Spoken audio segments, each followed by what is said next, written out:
Ainsi prenait fin, il y a moins de 50 ans, l'Algérie française. Depuis, ils ont tous refait leur vie. André Pizibon et sa femme Huguette vivent aujourd'hui sur la Côte d'Azur, dans le souvenir de leurs belles années.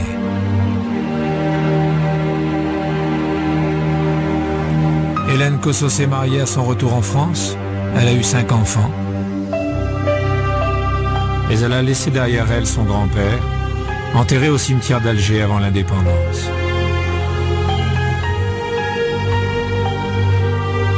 Dalil Boubaker, lui, a succédé en 1992 à son père comme recteur de la mosquée de Paris. Il dirige aujourd'hui l'islam de France.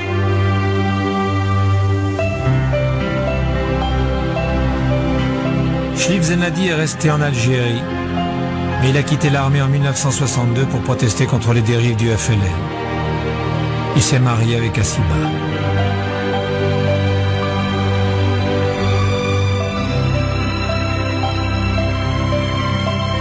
Ahmed Ben Bella n'est resté que 3 ans président de la République algérienne. Victime d'un coup d'État en 1965, il vit en exil en Europe.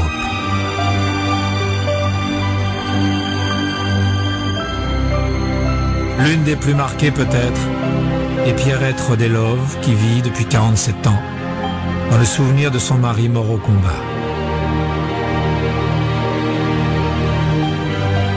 Leur fils Jean est aujourd'hui sous-officier dans la Légion étrangère.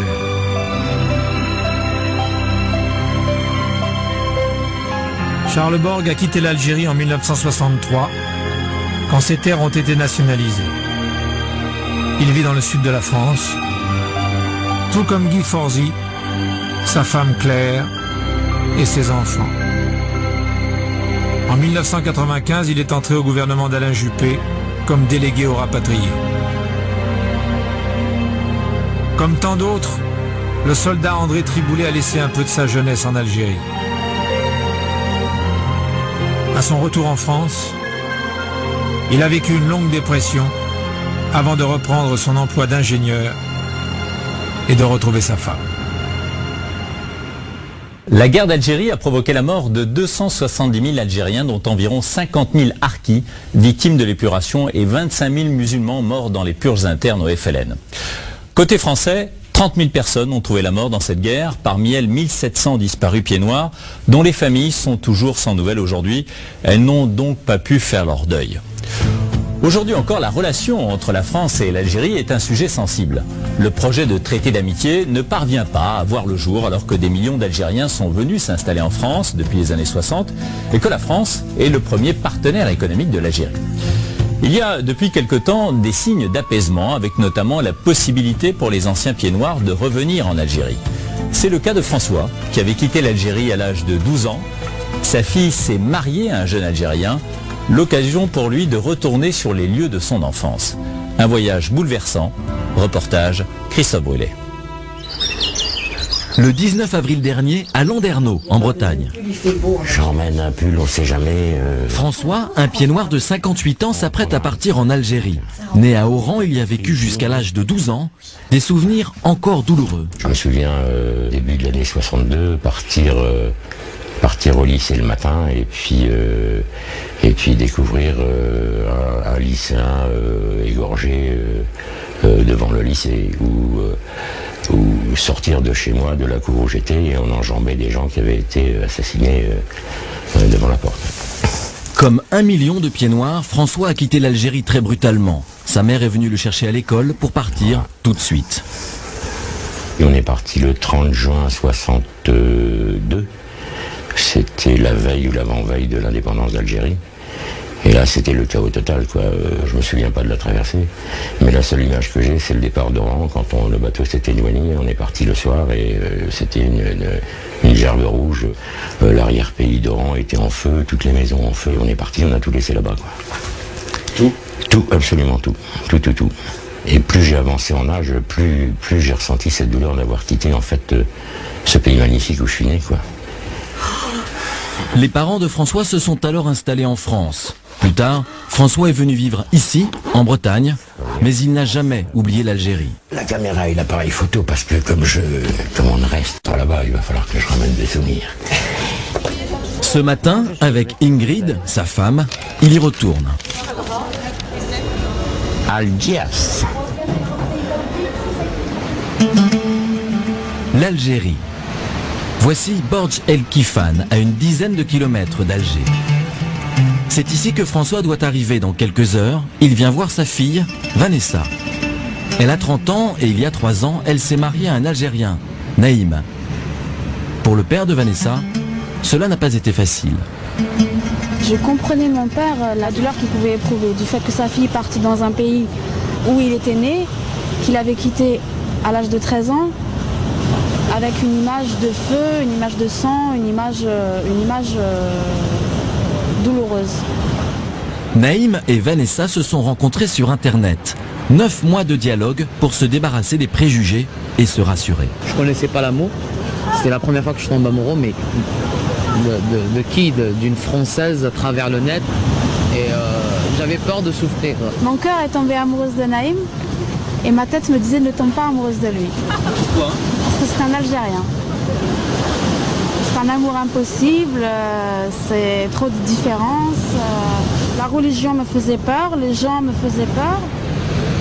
Moi-même, j'ai été méchante avec Naïm au début de notre relation parce que j'arrêtais pas de lui dire mais si je viens chez toi, on va me torturer, on va me forcer à faire des choses que j'ai pas envie de faire. C'est pas possible. Je peux pas venir te voir. Moi, mon idée, c'est de changer l'image de l'Algérie dans les yeux de Vanessa.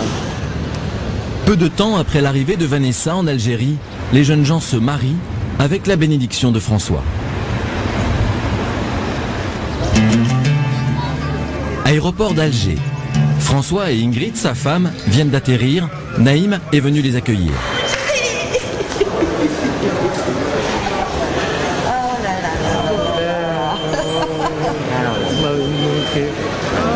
En 3 ans, François a fait 3 fois le voyage.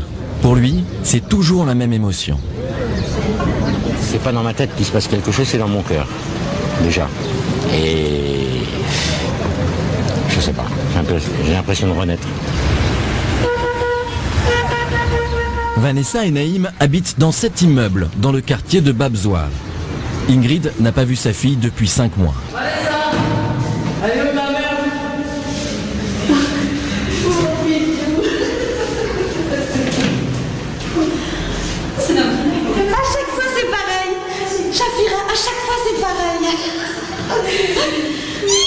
Vanessa pensait que sa mère viendrait seule.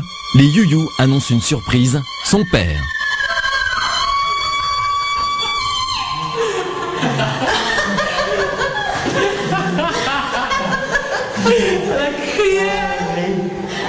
Tu n'entendais pas ton père aujourd'hui?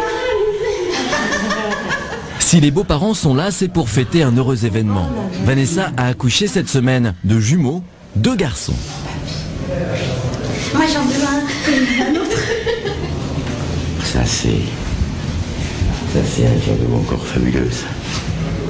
Il fait un sourire à mamie. Tu veux regarde, il fait un petit sourire à mamie. Mayas et Maceo. Mayas est un prénom berbère, Maceo est espagnol, comme l'origine de François, tout un symbole. Ce que je voudrais inculquer à mes enfants, c'est de pouvoir, avant de juger quelque chose, de pouvoir expérimenter et ensuite porter un jugement.